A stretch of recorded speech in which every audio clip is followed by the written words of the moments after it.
response to trauma. Number one, priorities develop. When you are in a place where there's pain with no solution, where you're getting hurt and there's nothing you can do to fix it, your number one priority becomes, I will not get hurt again. I have to find a way to not get hurt. But what's happening right alongside of that is you still have those 12 needs. And so you want to say, I don't need anything, but you still get lonely, you long for validation, you long for respect. And so you have these two competing priorities going on inside of you. And what happens is, your brain says, I have a solution. I will get my needs met, but not get hurt. Not getting hurt will trump all other priorities.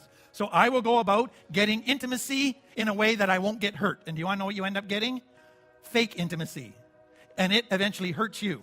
So you begin to try to come up with solutions that will get your needs met without you ever getting hurt. And it seems to work for a little while, but what ends up happening is it doesn't work and you hurt yourself. And so that we're going to develop in more detail. But let's focus, what do we do to not get hurt? 3 solutions that we come up with. We use the F letter as simply a way to remember them. Fight, flight, freeze are the 3 options. So number 1, if I am in danger and I'm feeling like I might get hurt, I will fight. I will use anger. I will intimidate. I will hurt them before they hurt me. And so anger becomes a great way of protecting ourselves from getting hurt.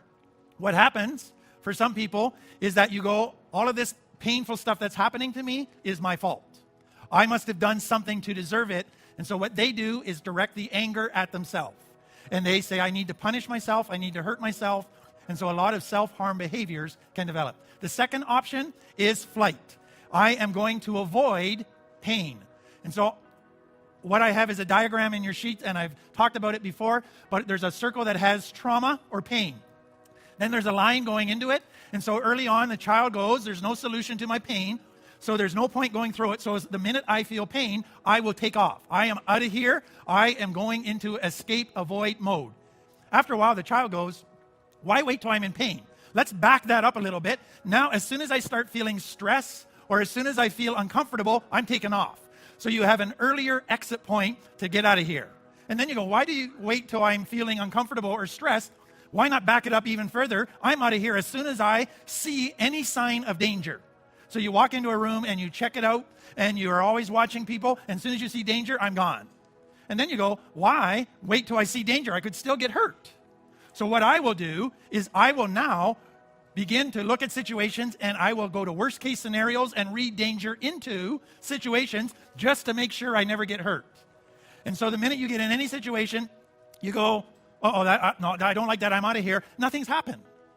Probably nothing would have happened, but you in your mind have created a worst case scenario and you're gone. And what begins to happen is you just keep hurting yourself. So let me take that further. When you've grown up in trauma, what you realize is this: if I am feeling pain, stress, uncomfortable, seeing signs of danger, I need a nanosecond response. I can't sit around and say, I wonder if I should escape. I should weigh out the pros and cons of that and take 5 minutes to think about it. You go, no, I could get hurt in the next second. I got to be out of here before that second is done. And so you have this instant nanosecond where once you're triggered, that danger is lurking, you're gone in that short of a time, and there's an intensity to it. I am not going to just saunter out of here. I'm gone like a bullet out of here. And I'm going to have all intense emotions in gear. And so here's what happens. You see a warning sign, you get a nanosecond response time, and then you get a nanosecond of escalation time. You can go from 0 to 100 in a nanosecond. That's how trauma affects you. And so that's where people, when life is going smoothly, they go, the other shoe's going to drop. Something bad's about to happen. I'm gone. And everything's good. But that's how you've been trained. And so what they will often do when things are going good is, I'm just going to sabotage it because I'm pretty sure something bad's going to happen eventually. So let's just get it over with. The other thing that can happen as ways of escaping or avoiding is, I'm not going to run geographically necessarily from Winnipeg. I will still live in Winnipeg, but I will do a bunch of things to avoid getting hurt. I will constantly fill my life with distractions. So I will play video games, whatever. I will constantly be doing stuff so I don't have to think, so I don't have to feel, and so I don't have to interact with people. That's a common one. Some say, I will just create my own little fantasy world where I don't experience any pain. I can kind of check out of this life and go into that life. And so some do it just in their imagination. Some do it through books or movies, but you create a fantasy. And then others say, you know what? I'm just going to cut myself off from people. I will isolate. That way I will never get hurt. Newsflash, you just hurt yourself big time. But that is what we do. Okay, third option, and this is most common with a child, is a little child can't fight because they're too little. They can't run away. They can't take flight because they're too little. So then they have to go to a third option, which is I will just freeze and shut down emotionally. Instead of feeling this pain, my only thing is to try to disconnect from my emotions. And so what happens often in a child is you kind of split into two. You have, on one hand, here's the emotions that are safe to express. Here, on the other hand, are the emotions that are going to get me made fun of or called stupid or called weak. They're the emotions that will make me vulnerable. So I will shut down anything that will make me vulnerable, and I'll just try to live in this side, this part of me. And I will become less human, but that's okay because then I won't get hurt. And so that's where many people go, and that's very common with trauma. Some then go to, you know what? If I don't care about anything, I won't get hurt. So I will just not care about anything. And so that's where you get the whatever, who cares? You want to know something? If you really get honest, you really do care. But it's an attempt to try to minimize your desires and your care about stuff. Others go to, you know what, I'll just start numbing my emotions. And so when you find drugs and alcohol or activities that become addictive, they're great because they just keep you in a numb state. And that is a popular thing. And more we're seeing where pharmaceutical drugs are being used mainly for numbing in people's lives. And then in the most severe cases, the brain will actually block the memory. It'll say, this is too painful. You cannot numb it. You cannot distract yourself. It will destroy you, so I will block that memory. And so it's interesting that most people with complex trauma have big gaps in their memory in childhood. They will say, I don't remember anything from age 3 to age 11. And that usually is an indication that their brain did not remember because it was so busy trying to protect you and trying to survive, it was blocking anything that was making you feel in danger. What usually happens is as you heal and work through your trauma stuff, those memories start coming back. One thing I want to quickly add is your brain stores memories in two different parts of the brain. In one part of the brain, it stores the details of what happened, and in the other part of the brain, it stores the emotions that you experienced when that event happened. What the brain blocks is the details of what happened, but it doesn't block the emotions that you experience.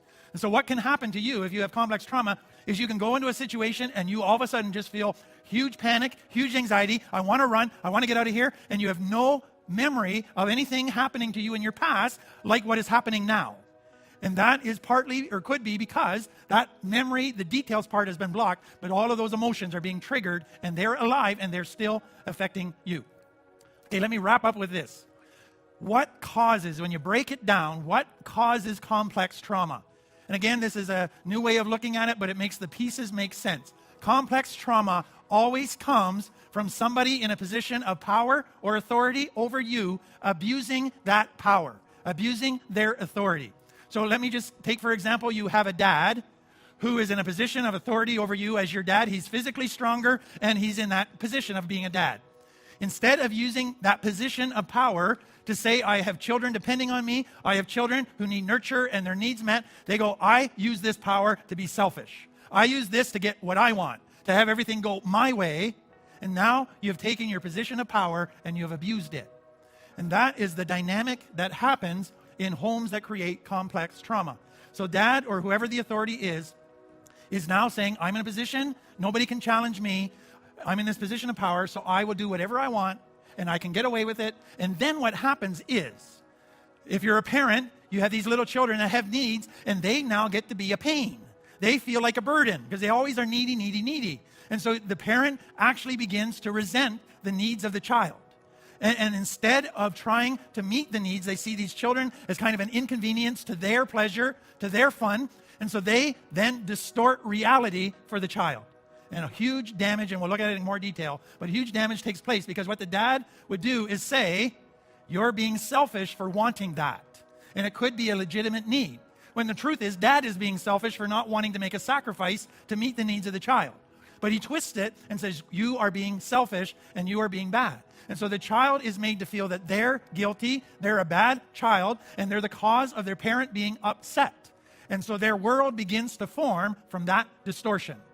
And what ultimately usually happens is the child becomes the parent because they're making the sacrifices, they're giving up their needs, they're doing whatever they have to do to get along with everybody, and so they are becoming like the parent, and the parent is becoming like a little selfish child.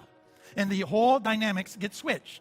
And in some severe cases, the child actually has to cook the meals for the parent, clean the house for the parent, do all of the adult responsibilities, because the parents are so wrapped up in their own addiction and self-centeredness that they're totally irresponsible. That is the bottom line. Where do you begin to heal it? And here's all I will say.